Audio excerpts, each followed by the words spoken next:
As host of the 2025 SAO Summit, Tianjin powers global links.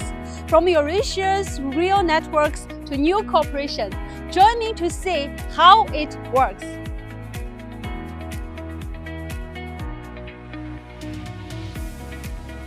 Our train is ready to roll, loaded with equipment and daily supplies.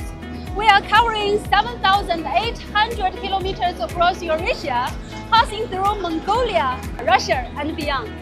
李主任您好，你好，您能给我们介绍一下咱们的班列里主要运了哪些货物吗？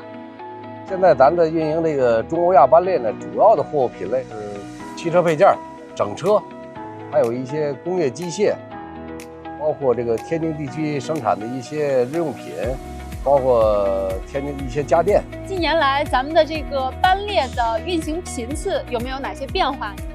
我们是2020年正式运营班列的，由最初的这个每周1列，到现在已经发展到了每周6列的班次。班列的频次的增加呢，也大大压缩了这个货物的等待时间，也为货主企业呢，也增加了这个铁路运输的这种信心吧。今年3月份呢，我们又增加了2条装卸线，也由我们最初的这个运输能力，由这个最初的40万标准箱的运输能力，增加到了80万标准箱。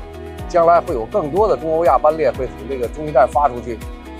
Right now, Tianjin Port connects over 500 ports worldwide. It's deepening real links with SAO members like Russia and Kazakhstan and running serial services, a global hub linking SAO countries to markets. 王经理您好，班列运营之后呢，咱们的运输效率有明显的提升，您能给我们介绍一下吗？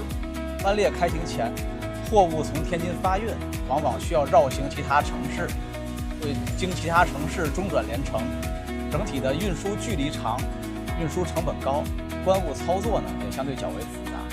班列开行后，这种直达的方式能够有效的缩短运输距离，降低运输成本，能够助力更多的中国制造的产品，更顺利的、更迅速的、更便捷的走进沿线国家的百姓身边。